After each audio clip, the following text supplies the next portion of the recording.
The master Prakash classes आप सभी लोगों का स्वागत करता है। जैसे कि आपको कल के वीडियो से सूचना दी गई थी कि उत्तर प्रदेश सरकार के द्वारा शासनादेश जारी किया जा चुका है एडेड जूनियर विद्यालयों में शिक्षक भर्ती के लिए। इसकी क्वालिफिकेशन क्या होगी, इसी के लिए बहुत सारे लोग परेशान थे, बहुत सारे मैसेज भी आ रहे थे। इसकी क्वालिफिकेशन क्या होगी, किस टाइप के स्टूडेंट इसमें फॉर्म भर पाएंगे और किस तरह के स्टूडेंट इसमें फॉर्म नहीं भर पाएंगे। तो चलिए इस वीडियो के माध्यम से हम लोग इन्हीं सारे प्रश्नों का उत्तर खोजने की कोशिश करते हैं। ये जो आपका शासनादेश है, इसी में सारी बातें आपकी क्लियर हो जाएँगी। इसको ध्यान से पढ़िए और ये आपको कहाँ से मिलेगा, अभी आपके जो वीडियो देख रहे हैं, इसके डिस्क्रिप्शन बॉक्स में जाइएगा, वहाँ पर टेलीग्राम का लिंक दिया गया है, उससे आप टेलीग्राम के अकाउंट में जाइएगा और वहाँ पर आपको ये पीडीएफ मिल जाएगी। इसको ध्यान से आप पढ़ लीजिएगा, सारी चीज़ें आपको क्लियर हो जाएँगी। चलिए क्वालिफ़िकेशन पर हम लोग चर्चा करते हैं इस वीडियो में। देखिए, साफ-साफ यहाँ पर लिखा गया है कि प्रधानाध्यापक और सहायक अध्यापक पदों के जो रिक्त पदों के लिए भर्ती के लिए ये परीक्षा आयोजित की जा रही है। और किसके लिए आयोजित की जा रही है, इसमें एक-एक पॉइंट तो हम लोग नहीं पढ़ रहे हैं, ध्यान से पढ़िएगा। यहाँ से हम लोग पढ़ते हैं 2009 में जूनियर हाई स्कूल हेतु निर्धारित माननीय और मानकों के अनुसार जूनियर हाई स्कूलों में भाषा, विज्ञान, गणित और सामाजिक विषय के अध्यापकों की उपलब्धता सुनिश्चित कराए जाने के उल्लेख हैं। तो यानी कि 4 तरह के टीचर आपके विद्यालय में रखे जाएँगे। वो 4 टीचर कौन से होंगे? पहला भाषा के होंगे, दूसरा विज्ञान का होगा, तीसरा गणित का होगा और चौथा सामाजिक विषय का होगा। अब ये जो आपका योग्यता है, ये योग्यता क्या है? ये आपकी योग्यता है स्नातक स्तरीय आपकी परीक्षा होगी। यानी कि आपकी योग्यता है जो है ग्रेजुएशन होनी चाहिए। ठीक है? जिसको हम लोग 10 प्लस 2 और प्लस 3 कहते हैं। यही आपकी योग्यता होनी चाहिए ग्रेजुएशन। तो कहने का मतलब क्या है कि आपको सिर्फ 4 विषय के ही अध्यापकों के पद इस भर्ती में आएँगे। पहला पद होगा भाषा शिक्षक के लिए, दूसरा पद होगा विज्ञान के लिए, तीसरा पद होगा गणित के लिए और चौथा पद होगा सामाजिक विषय के लिए। अपनी-अपनी बातों में अपनी-अपनी क्वालिफ़िकेशन को बड़े ध्यान से सुनिएगा। जैसे अगर आपको विज्ञान का टीचर बनना है, तो स्वाभाविक सी बात है आपने विज्ञान यानी कि जिसे हम लोग बायो कहते हैं, ये ग्रेजुएशन में लिया हो, ठीक है? अगर आपको गणित का अध्यापक बनना है, तो आपका ग्रेजुएशन में मैथ होना चाहिए। ये 2 चीज़ें तो क्लियर हो गई। अगर भाषा पर आते हैं हम लोग, भाषा का अगर आपको टीचर बनना है, तो भाषा में 3 भाषाएँ होती हैं। एक हिंदी होता है, दूसरा अंग्रेजी होता है और तीसरी भाषा होती है आपकी संस्कृत। तो 3 भाषाएँ हमारे पास हैं। तीनों में से कोई एक भाषा आपके पास होनी चाहिए ग्रेजुएशन में। यानी कि अगर आपने हिंदी बीए किया है तो भी आप हिंदी से भर सकते हैं। अगर बीए आपने अंग्रेजी से किया है तो आप भर सकते हैं। अगर आपने बीए संस्कृत से किया है तो संस्कृत भी आप भर सकते हैं। यहाँ पर कुछ लोग के लिए लॉटरी लग सकती है। लॉटरी कैसे लग सकती है कि वो हिंदी का भी भर सकते हैं और संस्कृत का भी भर सकते हैं। लेकिन माय डियर, कुछ लोग आपने ग्रेजुएशन के 3rd ईयर में 2 सब्जेक्ट लेते हैं, हिंदी और संस्कृत। वो लोग सोचेंगे कि मैं हिंदी का भी भर दूँ और संस्कृत का भी भर दूँ।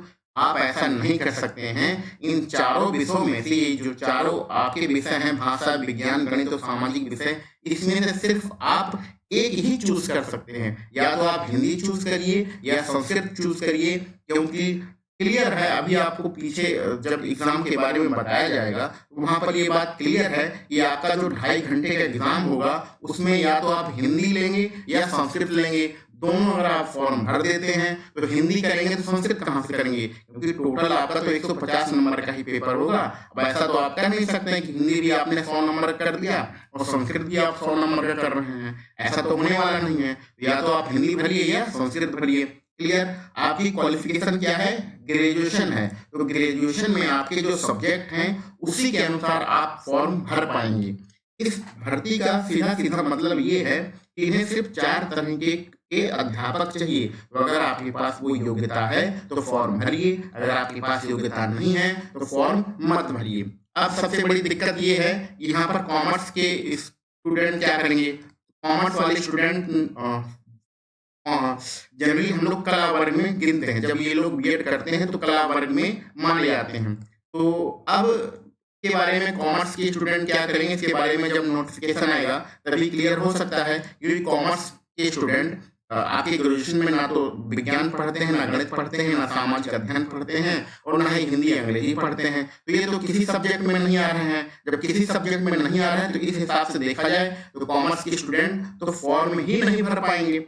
लेकिन अगर बीएड की क्वालिफ़िकेशन देखी जाए तो बीएड या बीटीसी की क्वालिफ़िकेशन अगर देखी जाए तो कॉमर्स के स्टूडेंट कला वर्ग के माने जाते हैं। तो ऐसे में ये कला वर्ग यानी कि जिसको हम लोग सामाजिक विषय कह रहे हैं, उसका फॉर्म भर सकते हैं। सामाजिक विषय यहाँ पर भी लिखा गया होगा, भाषा सामान्य अध्ययन, इसका आप फॉर्म भर सकते हैं सामान्य अध्ययन वाला कॉमर्स के स्टूडेंट, अगर हम लोग बीएड क्वालिफ़िकेशन के हिसाब से देखें। लेकिन कॉमर्स वालों का क्या होगा, ये तो बाद की बात है। क्लियर? इसी प्रकार एग्रीकल्चर से हम लोग जब बीएड करते हैं या बीटीसी करते हैं तो एग्रीकल्चर वाले साइंस वर्ग में माने जाते हैं।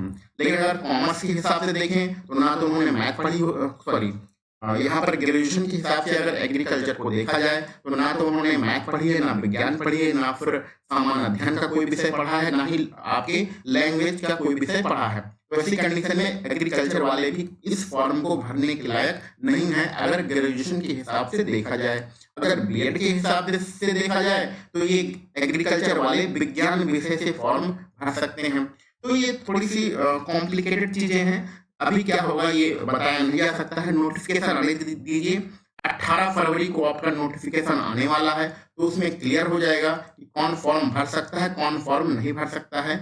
लेकिन यहाँ पर इस नोटिफिकेशन के माध्यम से आपको साफ साफ बताया गया है कि इन्हें सिर्फ 4 विषय के अध्यापक चाहिए, और 4 विषय के अध्यापक कहाँ से चाहिए, सिर्फ ग्रेजुएशन से चाहिए। तो नॉर्मल सी बात है, अगर आपके ग्रेजुएशन में ये सारे सब्जेक्ट हैं तो आप फॉर्म भरने के लायक हैं। अगर आपके सारे सब्जेक्ट नहीं हैं तो फॉर्म भरने लायक नहीं है।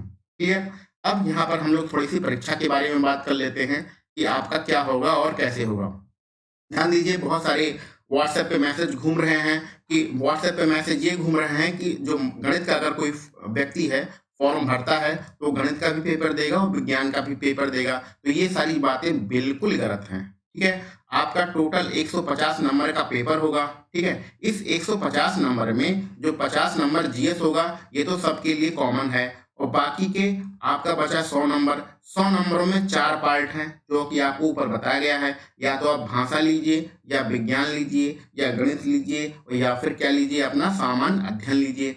अब अगर आप भाषा लेते हैं तो भाषाएं 3 होती हैं, तो उसमें से आप कोई एक लेना है, चाहे हिंदी, चाहे संस्कृत, चाहे अंग्रेजी। ये बात क्लियर हो चुकी है। क्लियर? तो ये जो आपका पहला है, भर्ती परीक्षा हेतु निम्नवत पाठ्यक्रम निर्धारित किया गया है। सामान्य ज्ञान, समसामयिक घटना यानी करंट अफेयर्स, और तार्किक ज्ञान। ये पूरा 50 नंबर का जो पाठ्यक्रम है, ये 50 नंबर सबके लिए कॉमन है। ठीक है? ये सबके लिए कॉमन है।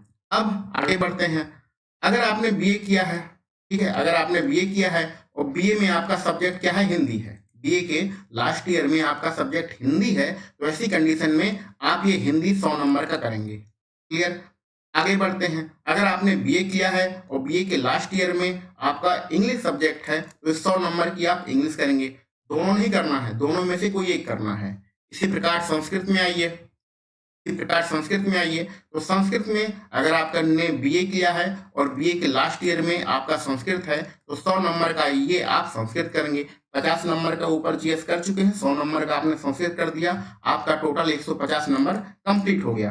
ठीक है? अब यहाँ पर ये नहीं कहना है कि बीए में के लास्ट ईयर में हमारा हिंदी भी था और संस्कृत भी था, तो हम क्या करेंगे, तो भैया इनमें से कोई आप एक फॉर्म ही भर पाएंगे। क्लियर?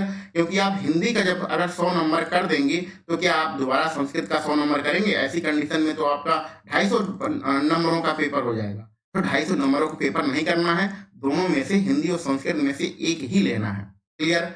अब आगे बढ़ते हैं।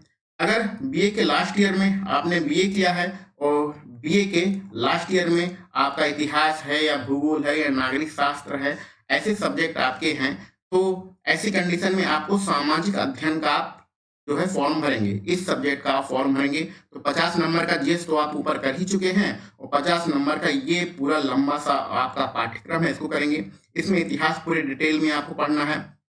पाषाण कालीन, ताम्र पाषाण और वैदिक पूरी सभ्यताएं पढ़नी है। ठीक है? और ये पूरा देखिए, पूरा एक भी टॉपिक छूटा नहीं है, पूरा इतिहास में कुछ भी नहीं छूटा है, सब कुछ पढ़ना है। स्वतंत्रता संग्राम तक पढ़ना है, और स्वतंत्र भारत की चुनौतियां भी पढ़ना है। ये भी ध्यान दीजिए, स्वतंत्र भारत की चुनौतियां भी पढ़ना है। ठीक है? और हमारा समाज ग्रामीण परिवेश ये भी पढ़ना है, उसके बाद हमारा लोकतंत्र जिसको हम लोग पॉलिटी कहते हैं, ये भी आएगा, हमारा संविधान, ये सारी चीज़ें आपको पढ़नी है, क्लियर? उसके बाद आप सौरमंडल पे आ जाएँगे, यानी कि आपको भूगोल भी पढ़ना है, ठीक है? ऊपर आपने पॉलिटी पढ़ा है, पॉलिटी पढ़ा है, ऊपर आपने इतिहास पढ़ा है, इतिहास भी पढ़ना है, भूगोल भी पढ़ना है, क्लियर? आगे आपको मिलेंगे यहाँ पर हम लोग अर्थशास्त्र मिलेगा कहीं पर, देखिए अर्थशास्त्र, हाँ, भारतीय अर्थशास्त्र, ये अर्थशास्त्र भी आपको पढ़ना है और पर्यावरण तो पढ़ना ही होता है, पर्यावरण तो सभी में आता है, क्लियर? और सारे पुरस्कार होता है, पर्यावरण दिवस होता है, पर्यावरण के कैलेंडर होता है, सब कुछ आपको पढ़ना है इस 100 नंबर के एग्जाम में। तो ये आपका 100 नंबर का एग्जाम होगा अगर आपने बीए में इतिहास, भूगोल, नागरिक शास्त्र जैसे विषय आपने पढ़े होंगे। अब आते हैं गणित पर। सबसे इम्पोर्टेंट, सबसे कंफ्यूजन यही है कि भैया अगर आपने बीएससी किया है, ठीक है, बीएससी किया होगा या फिर आपने बीटेक किया होगा, तो उसमें आपने गणित लिया होगा, तो इस 100 नंबर की सिर्फ गणित का एग्जाम देना है, इसमें आपको साइंस से कोई मतलब नहीं, क्लियर? साइंस से कोई मतलब नहीं है, सिर्फ 100 नंबर का आपको गणित की परीक्षा देनी है और ये पूरा इसका पाठ्यक्रम है। ये पूरा पाठ्यक्रम आप ध्यान से पढ़ सकते हैं। ये आपका यूपी टेट का ही पाठ्यक्रम है, उसको थोड़ा डिटेल में लिख दिया गया है। पूरा आप 10th तक का सिलेबस अगर पढ़ लेंगे तो आराम से आपका क्लियर हो जाएगा। अब यहाँ पर विज्ञान पे आते हैं। विज्ञान में अगर आपने बीएससी किया है, ठीक है, और बीएससी किससे किया है? बायो से किया है। बीएससी आपका बायो है, यानी बॉटनी और जूलॉजी सब्जेक्ट से आपने बीएससी किया है। ऐसी कंडीशन में 100 नंबरों का एग्जाम आप सिर्फ विज्ञान के लिए देंगे। ध्यान रखिएगा, गणित और विज्ञान दोनों फॉर्म एक साथ नहीं भर पाएंगे। गणित अलग है, विज्ञान अलग है, क्लियर? ये बातें आपको क्लियर हो जानी चाहिए और बाकी सारी चीजें तो हमने बता ही दिया गया है पिछले लेक्चर में कि भैया 18 फरवरी को आपका नोटिफिकेशन आएगा, 22 फरवरी से आपके फॉर्म भरे जाएंगे, ठीक है? और आपके मतलब अगले महीने में यानी 5 अप्रैल को आपका एडमिट कार्ड आएगा और 11 अप्रैल को आपकी परीक्षा होगी और अगले महीने यानी कि 11 मई को आपका रिजल्ट आ जाएगा। तो ये सारी चीजें हैं, सारी चीजें आपको पता होना चाहिए। ये पूरा पाठ्यक्रम आप देख लीजिएगा, इसको डाउनलोड कर लीजिएगा और टेलीग्राम के चैनल पर जाके, जिसका लिंक आपको नीचे दिया गया है। और सारी चीजें बताने की भी कोई जरूरत नहीं है, इसमें हम लोग क्वालिफिकेशन के बारे में बात कर रहे थे। तो क्वालिफिकेशन हमें लगता है, उम्मीद है सारी चीजें क्लियर हो गई होंगी। सभी लोग इस फॉर्म को नहीं भर पाएंगे क्योंकि स्नातक योग्यता है। जो योग्यता को धारित करेगा वही फॉर्म भरेगा, जो योग्यता को पूरा नहीं करेगा वो फॉर्म नहीं भर पाएगा। तो चलिए मिलते हैं हम लोग कुछ नई जानकारी के साथ अगले लेक्चर में। आप सभी लोगों को वीडियो देखने के लिए बहुत बहुत धन्यवाद।